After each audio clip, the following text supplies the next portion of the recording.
Hi, I'm Wendy Zukerman, and you're listening to Science Versus. This is the show that pits facts against figments of your imagination.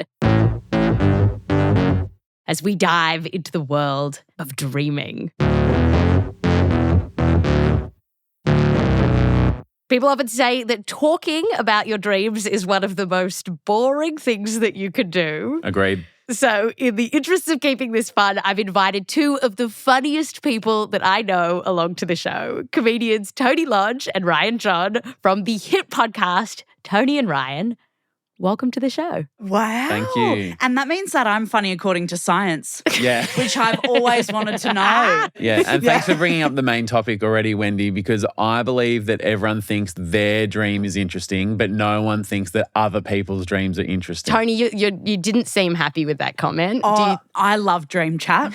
I love it. I, every morning, Google my dreams. I'm into dreams. What do you love about dream chat? I love that something has happened overnight that to me feels monumental and I have to get it off my chest. I feel like I've watched a movie and you know when you walk out of a movie theatre and you go, oh, what did you think? Oh, God, Jude Law was good, wasn't he? Don't know why Jude Law was the first actor I thought of. There must be something in that, Wendy. We'll talk about that after. Someone's watched The Holiday? Yeah. The Holiday, Yeah, it's a great film. My favourite Christmas movie, I reckon. It is. Jack Black is amazing Fantastic, in that. underrated dramatic actor.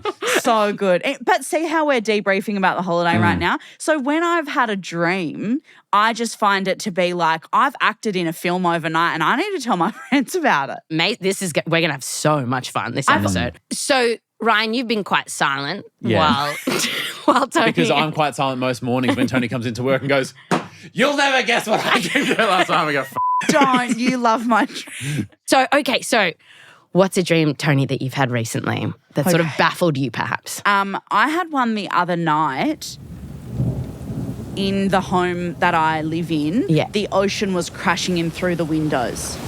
As if I was on like a cruise ship in a really like torrential storm.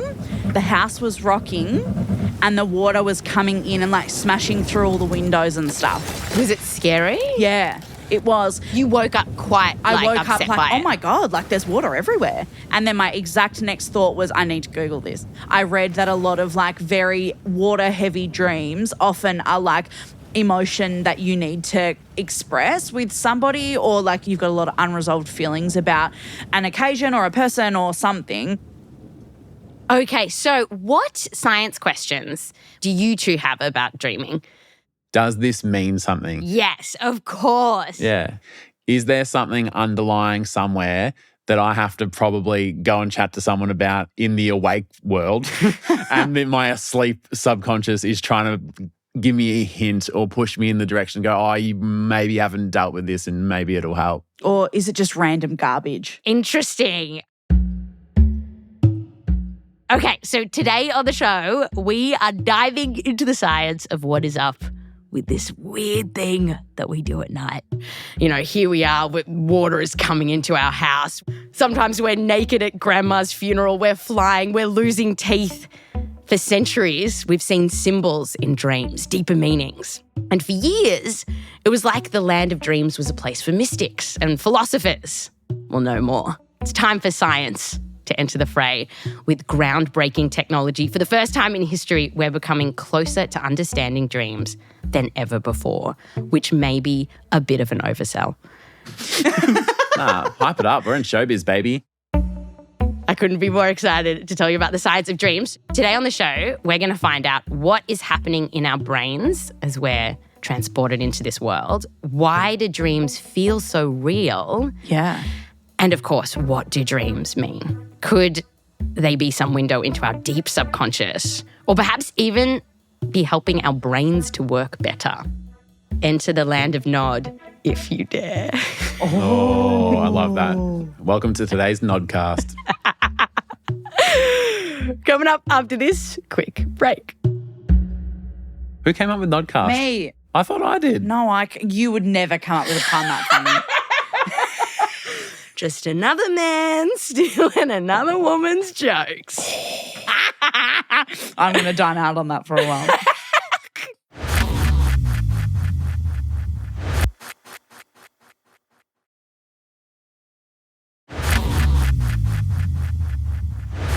Today on the show, we are exploring the world of dreaming. We're here with comedians and dreamers Tony and Ryan. Hello. Hello. Howdy. Dreamers. I like that. Dreamers. I'm going to pop that on my LinkedIn. Yeah. Big dreamers. Okay, so when I started looking into the science of dreaming, I had this idea that when we dream at night, it isn't such a big deal. Like, I thought we really only did it during this particular time of sleep called REM, like rapid eye movement. Mm-hmm. Is this an idea that you two have heard about? I have heard of that, but I dream right up until my alarm, like every day. Interesting. Okay, you're about to be very validated by science. I love science. Okay, so let me walk you through a typical night of dreaming with our daydream believer, Professor Francesca Sikka. She's a neuroscientist at the Netherlands Institute for Neuroscience.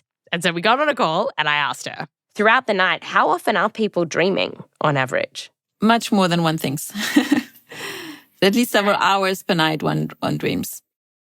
Several hours per night. So if you think about sleep like a Hollywood movie, dreaming is not some little bit part.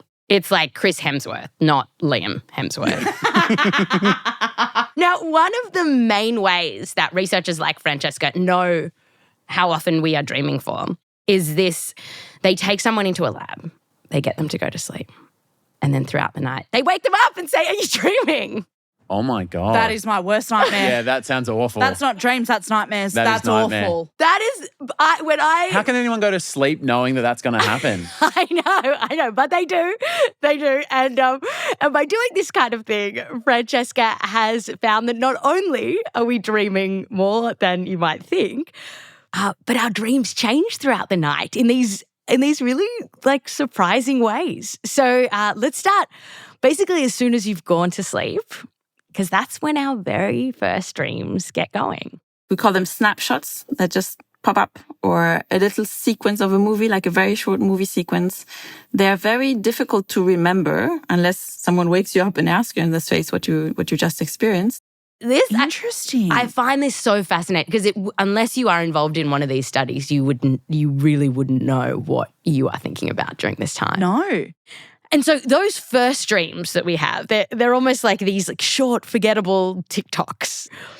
But then you get into deeper and deeper sleep, and the activity in your brain during this time changes. So here's Francesca. Your brain activity progressively gets slower and gets slower everywhere in the brain. And we enter a stage that we call deep sleep. And the slower the brain activity is, basically, the deeper the sleep. And in this stage of sleep, if Francesca would wake you up and say like, Ryan, what are you experiencing in this moment? What are you dreaming about? You might say nothing. There are moments throughout the night where you're literally not dreaming. Yeah. Or she says people might have these like almost abstract dreams. Where sometimes an experience was so fleeting and so really difficult to describe, so minimal. It's just a tiny thought or like a vague sensation of threat. Does any of this sound like, have you guys ever woken up and had these sorts of feelings? I've woken up and remembered the thought I've had in the dream. Really? But there's no visual to it. Interesting. So those sorts of thoughts might be happening at this stage of sleep. Right. And then, so all of these sort of like weird, like dream light, we could call them, they're all happening before we hit that big moment that many people associate with dreaming, like REM. And so I thought at this moment we could maybe all do a little sing-along, because you can't say REM without a little song, right? Yeah, but I'm more of a karaoke person, so if we were all mid-song, I could join in. But Okay. So I'm just a sing-along. So what you need is me to go, that's me in the corner. Oh, wow. That's me in the spot. Oh, Mr. This is actually a dream I've had. I woke up and Wendy from Science vs. and Ryan was singing REM really terribly in a podcast booth. Two celebrities singing in front of me. Okay, now, so a lot of people associate this stage of sleep, REM, to dreaming. And it's not just people, but scientists had wrongly thought for ages that we really only dreamt in REM sleep. And that's because there is this, when you look at what's happening in the brain and the body during this time, there's this very like neat and tidy story. So if you look at what's going on in the brain, it is truly bonkers. Like, remember how Francesca said that during deep sleep, your brain activity gets slower and slower, which like makes a lot of sense. Like, you're taking asleep. a break. It's taking a break, exactly. And then you hit REM roughly 90 minutes into your sleep, and it's like party time. And the brain activity is very big. It's very wake-like. Although one is really asleep, your brain is just like buzzing with activity. Researchers found that during REM sleep, you actually get more blood rushing into the visual centers of your brain, which explained why you have these like vivid dreams. You got all that activity. And then there's what's happening to your muscles. when you measure muscle activity during the stage, it's very flat. And by flat, you mean it's like they're dead. Well, yeah, not all the muscles, but almost all the muscles are functionally paralyzed. Have you guys heard this before, that when you're in REM, you're basically paralyzed? I didn't know that. No, I didn't know that. That's horrifying. That sounds I terrifying. wish I didn't That's know that. awful. Right. Oh, right. Yeah. Yes. So you do. And maybe you might have experienced this if you ever like wake up during REM and you cannot move. Has this is called sleep paralysis. I've had friends who've had that and it sounds awful. It sounds like being trapped in a, Yeah, it's happened to me a couple of times. You're just like, move, but you literally cannot move.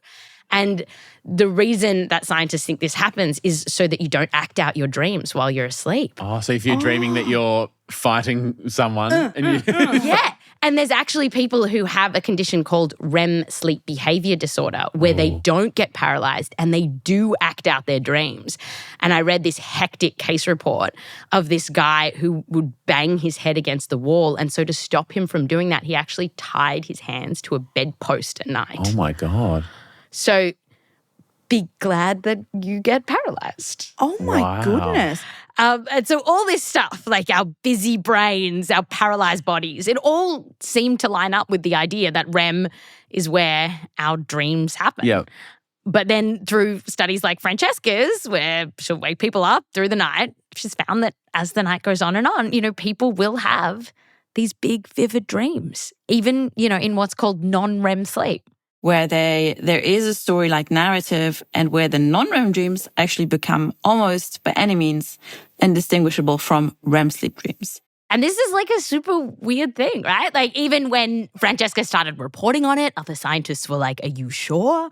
But that is what she's saying. Far And out. so now we do know that whether it's like weird abstract thoughts that you're having or full-blown films in your mind, we're dreaming a lot. In fact, a small recent study that Francesca did estimated that we could be dreaming for around 70% of non-REM sleep and 95% of REM sleep. Whoa. Yeah. Other studies using other techniques estimate that it might be a bit less than that. But, this other researcher that I spoke to said that he thought we were probably dreaming 4 to 6 hours a night at least.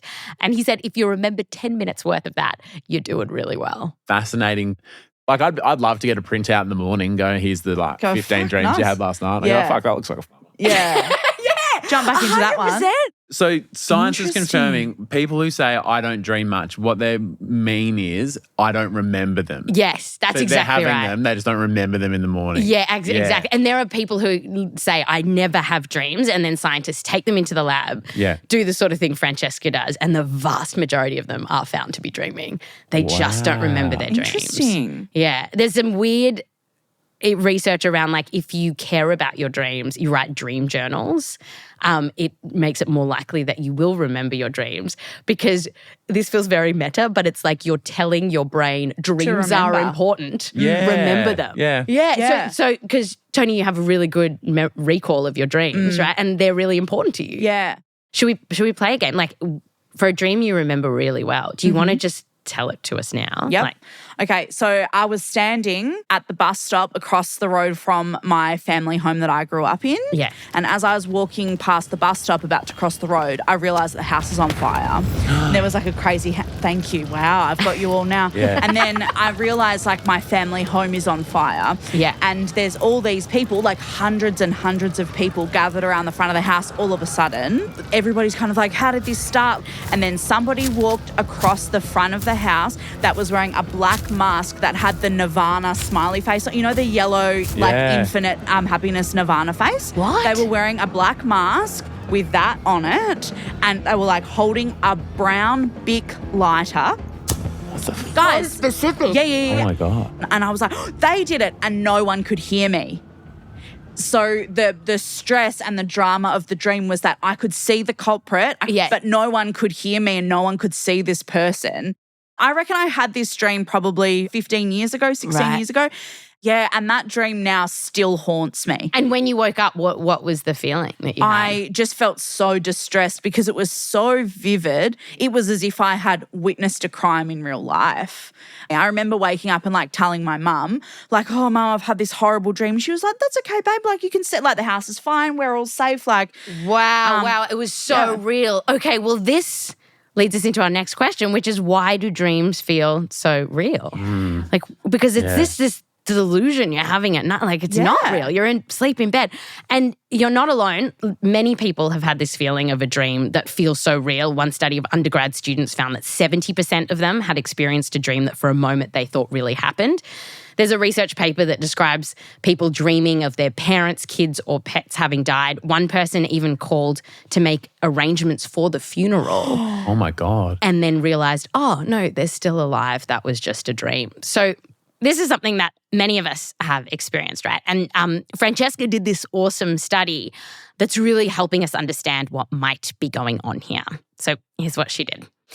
She trains people so that when they wake up, they stay in bed and stop and remember the exact thing that they were thinking or dreaming about just before they woke up.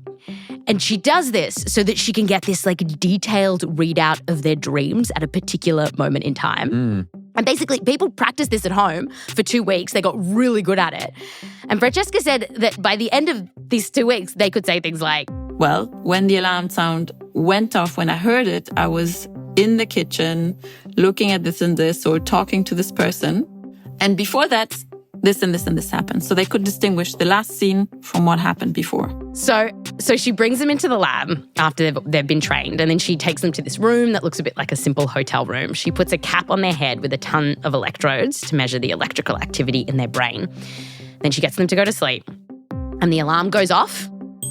They do the trick. They go back into their minds, and then she asks them, like, what were you dreaming about? If you were dreaming, what was in that dream? Was there a face in it? Did anyone speak? All these questions. And repeat this many times.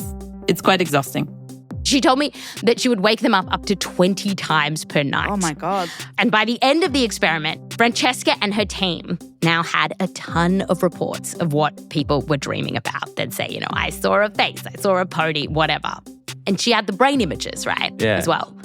So now she can start looking for patterns. And a big question is basically, when you see something in a dream, is it just like seeing something when you're awake? And is that why dreams feel so real? So to figure this out, Francesca looks at this part of our brain that lights up when we're looking at faces. So it's really cool, but there is a particular part of our brain. It's called the fusiform facial area. And like while I'm looking at your faces right now, this area of my brain will be like buzzing and excited. Like bing, bing, bing, you are looking at faces. Whoa. And basically she wanted to know if people were dreaming of a face, did that light up? Wow. And Does it? So one day, she's in the lab, it's Thanksgiving, and she looks at the data on the people who had just dreamed of a face.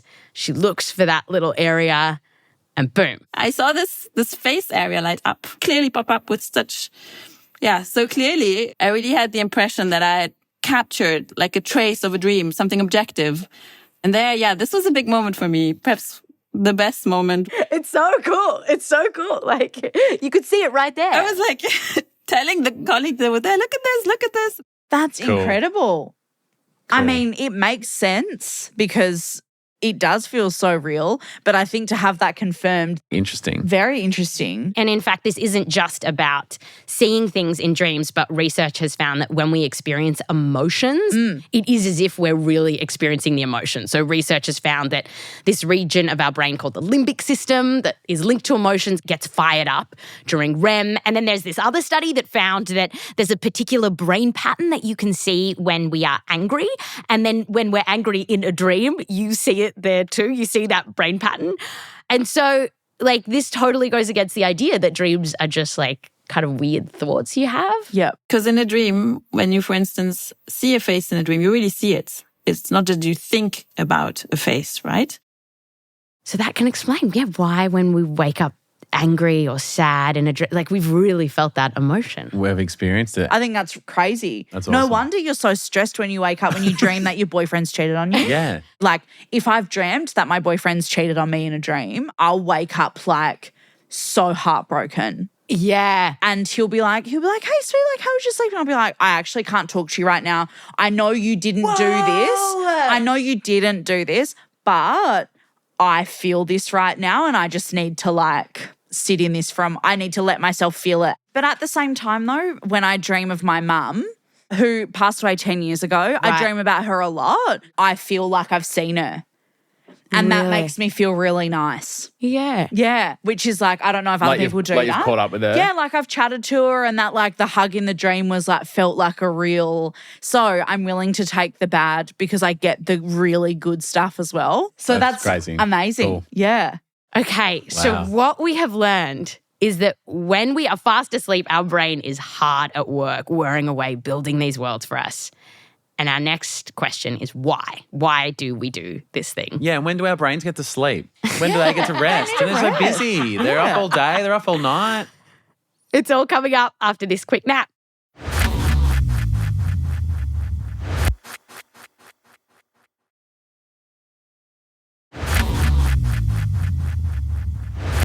Welcome back. Today on the show, we're exploring the world of dreams. We're here with Tony and Ryan. You guys still awake? Yes. Yeah, yep. Oh, even though I can't wait to go to sleep tonight. Yeah, same. I'm like, I wonder what I'll find. So now we're about to find out why do we dream. And for this, we need Bob Stickold. He's a professor at Harvard and he's like a god in the dreaming world. Although if you met him at a barbecue, you wouldn't know it. When I go to parties and I meet someone new and they ask me what I do, I say I study sleep and memory. And I don't say dreams because if I say dreams, the next 7 words out of their mouth are, oh, I had the most amazing dream. And then they proceed to tell me this really stupid and boring dream. Yeah, he gets it. He's an expert at Harvard. He gets it. That's amazing though. That even he's like, nah, I can't buy into this. I think it must be the same when people say like, oh, I'm a nurse. And they go, oh, can you have a look at this mold for Yeah. me? You know what I mean? Yeah. Yeah. There's always this one question that when people find out what you do, they always ask the They've same always question. got that And you same just get so. question. us. Oh, so every time we say, oh, I work in podcasts, and they go, oh, my mate, no, I've got a great idea. For Yeah, I've got a that. great story. That's I've got a great I got story a great or story. a great idea. And they tell you the worst story ever. But it's good to know that a Harvard professor also is in that same area. Yeah. So Bob studies why do we dream and what dreams mean. And he told me that for decades when it came to this question, Freud was kind of the biggest game in town. You know, he's the one that thought that dreams were some manifestation of our deepest, often darkest desires. And if you found yourself like eating a pickle in a dream, it meant you wanted to do something cheeky with your dad. But Is that the direct science? well, Bob isn't buying any of it. No evidence for that at all. Okay, so do we have any science-backed reason to explain why we dream? Bob went searching for the real evidence here. And he figured that one good place to start was just by looking at what people actually dream about. And the thing is, we often remember like the really weird and scary stuff. So if you ask people like, through your lifetime, have you ever dreamed of being like chased or falling or teeth falling out? You know, people will say, yeah, I did have a dream of that. Another common one is exams. So I once sat down and wrote up a list of, I think, 20 exam dreams you could have. You get to the exam and it's all over. Everybody's leaving. You get to the exam and it's the wrong room. You get to the exam and it's written out in Russian. So my recurring dream, yes, is I have a Spanish exam, but I can't study for it for some reason. And it's coming and I can't study for it. Right. And you know it's too late to study and you just know it's going to be doomsday. So there you go. I told Bob my stupid, boring dream. Yeah.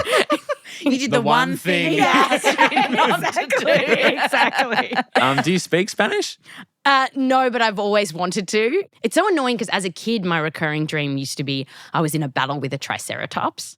That sounds quite more fun. cool. Yeah. Way more. And then at some point it switched to a Spanish exam. And I was like, Oh, that's growing up, isn't it? Do you get, Yeah. do you get No more- stressed in Spanish? no, Like- my Spanish isn't good enough. I wish. I wish. It'd just be like, ay, caramba. Like that's over and Bumblebee over. Man from The Simpsons. That's how bad my Spanish is. That's why I keep stressing about it. Thanks for bringing it up, Ryan. Okay, so every now and then we'll have dreams like this. But the thing is that the researchers found that most of the time, day after day after day, we're not dreaming of exams or flying or being chased. We're dreaming of something else. And Bob did this kind of famous study to test out what this thing is.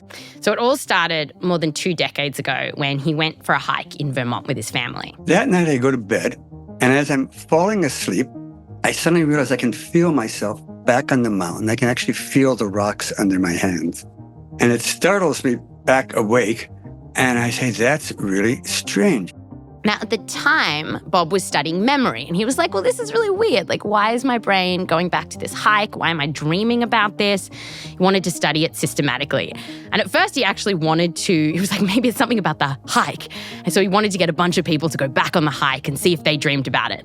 But then this one student came up with a much simpler idea. Oh, Tetris. And I said, huh? And another one of the students says, oh, yes, definitely Tetris.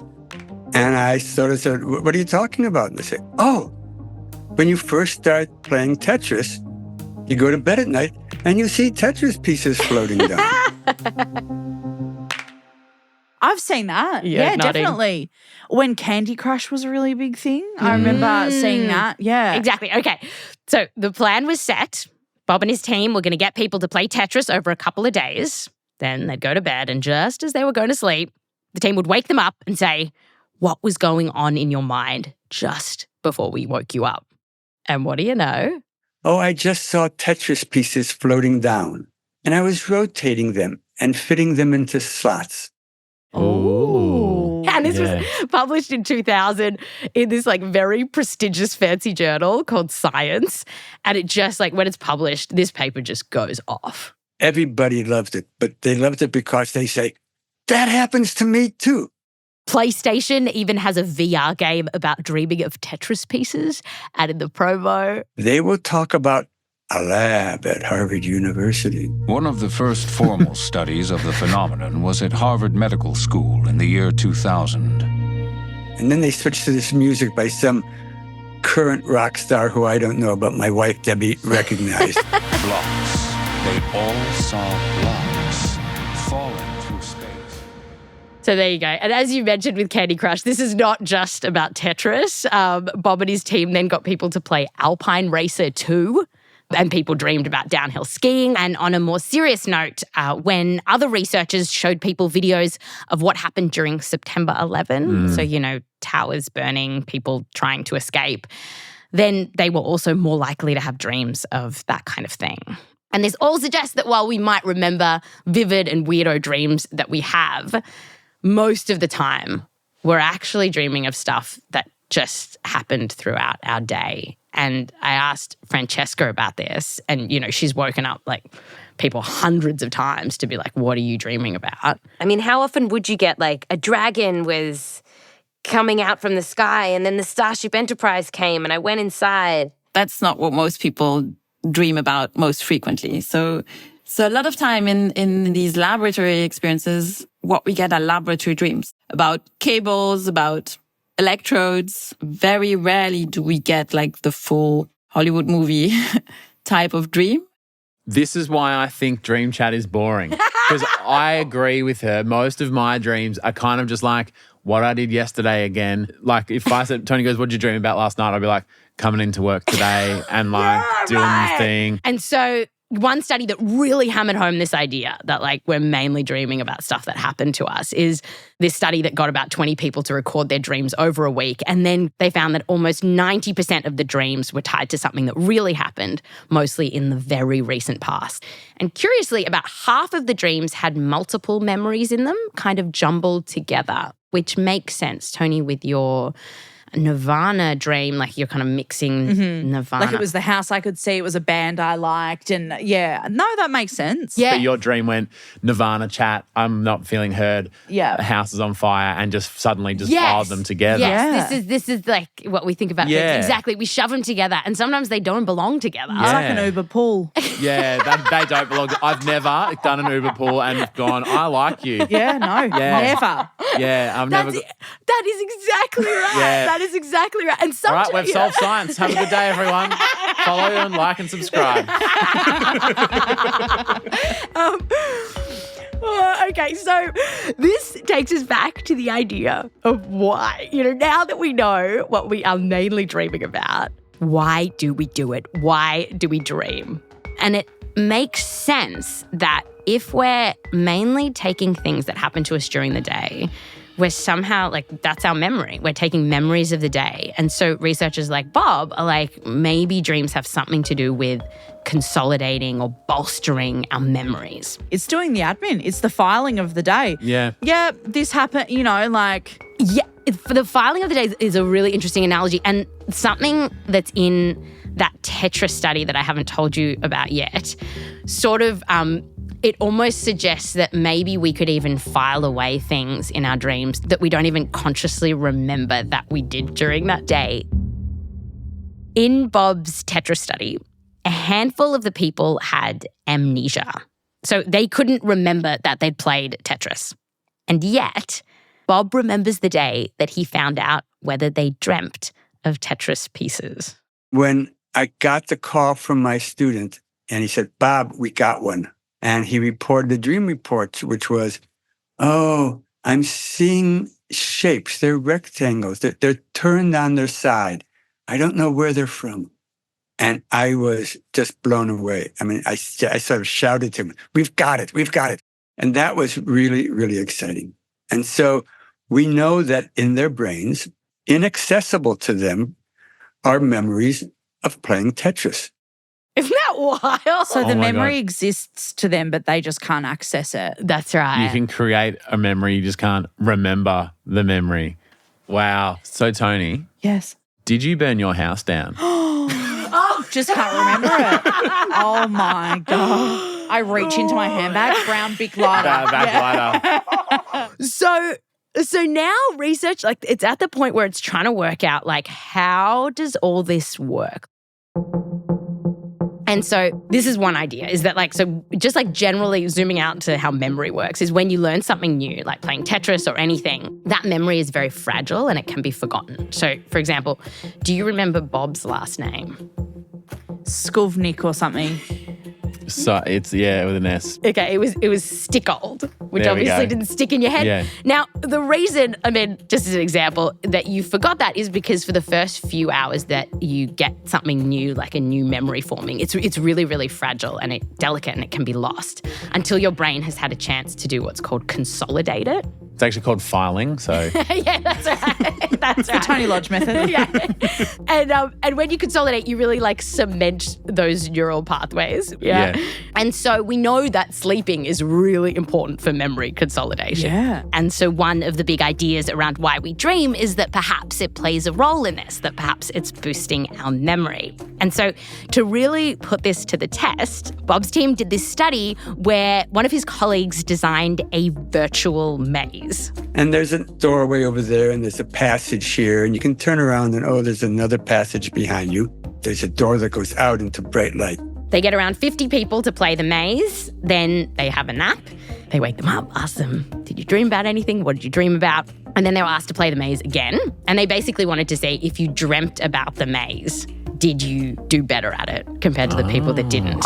And they found that yes. I am so psyched because you know that the people who dream about it are the ones who get better.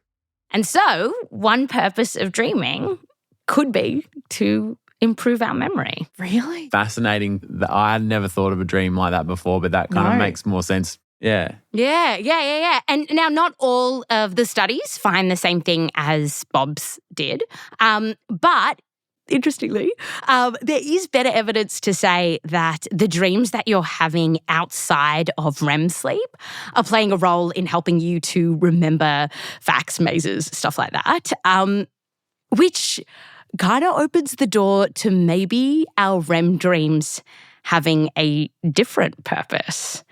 And one idea is that maybe REM dreams can help us to process emotional things in our lives. And so here's how that might work. So we barely ever dream of things as they actually happened in real life, like as an accurate replay. Doing that is super, super rare. What normally happens, like we mentioned, is you take memories from your day and then you like jumble them up with other memories, maybe add some weird shit. And so the idea is that by actually doing that, by jumbling up memories and adding weird stuff, that actually might be helping our brain to think about the stuff that happened to us during the day, maybe some yucky stuff, in a different way, in a helpful way. And one of the main reasons that scientists think this is because there's a group of people who actually do dream of things as they happened in real life. And it's people with PTSD. So like a hallmark of post-traumatic stress disorder, not everyone with it, but a hallmark is that you will dream of the trauma as like this accurate replay over and over again. And so like here's what Bob says about it. And they actually see the event replay as it happens. And that might be part of why they don't heal. The brain isn't able to make those new associations, to figure out a new way to think about what happened that helps them move forward. And researchers are now trying to figure out whether like targeting people's dreams when they have PTSD might be a way to actually help them heal. Wow. Interesting. Yeah. And, there's not a ton of research for this emotional processing theory, but, there was some research in the 1980s looking into the dreams of people going through a divorce, and it found that those who tended to have like really yucky dreams about their exes, they tended to get better faster. All this time, I have truly been a scientist. Do you feel like some of your dreams have helped you go through difficult times? 1,000,000%. Right. Yeah, absolutely. So in the last few years, I've lost a few grandparents, like natural causes, old age. When they finally passed away, it's actually a lot of admin and logistics. Planning the funeral, what am I going to say? And I felt like all of the day was like a lot of logistics and stuff I like had to do. Yeah. And so I didn't really get a chance to like have my good cry. And I reckon it was 3 or 4 nights after they'd passed away, it was like in my dream that I'd actually like burst into tears and wake up. Wow. Do you remember what you were dreaming about? Not really the dream, but I remember the waking up from the dream and it's not just like, in the dream I was crying, like I was physically had liquid coming out of my face. And so I just remember waking up in my bedroom and being like, oh my God, I'm like covered in tears. Wow. And still being like quite sensitive and emotional about it. Yeah. Wow. And it's because it's like, and it wasn't until I was asleep that I could actually like fully process and just, get it out. I think, as we're winding down our Nodcast, I think what the research is telling us is that perhaps some dreams are there to help us remember. Maybe some dreams are there to help us process the crap that's going on in our lives. And then there's still a lot of mystery here, which does leave us room to wonder that if maybe there is some deeper truth buried in our dreams, even, beyond what the science can tell us right now. And so I asked Bob, do you think that we should be searching for meanings in our dreams? It can be fun and it can be instructive to search for meaning in your dreams. I mean, you shouldn't marry someone or divorce someone because of a dream, and you shouldn't take a job or quit a job because of a dream. But it's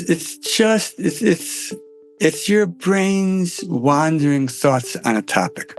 And it's your brain. So it's probably useful. Now, it might be a dream about, putting a collar on your mother. And you don't want to go hunting too much for meaning in it. You definitely don't. You don't.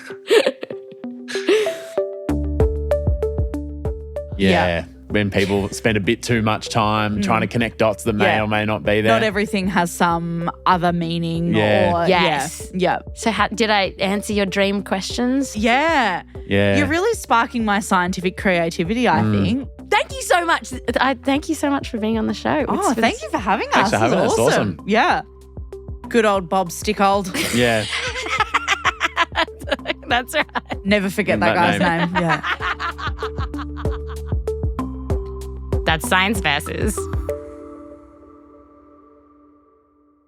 This episode has 93 citations. So if you want to learn more about the world of dreaming, just head on to our show notes and there's a link to the transcript with a link to all of our citations. We've been making this show for a long time, putting these fully cited transcripts in our episodes for a long time, and still people will click on it and go, oh my God, I can't believe how much work you guys put into every single episode. But we really, really do. We like to get the science right.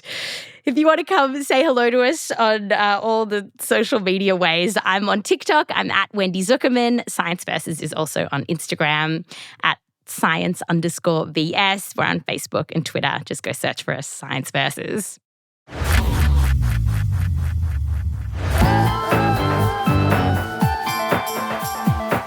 This episode was produced by me, Wendy Zukerman, with help from Joel Werner, Rose Rimler, Meryl Horn, and Michelle Dang. We're edited by Blythe Terrell, fact-checking by Erica Akiko Howard, mix and sound design by Bobby Lord, music written by Bobby Lord, Bumi Hidaka, and Peter Leonard.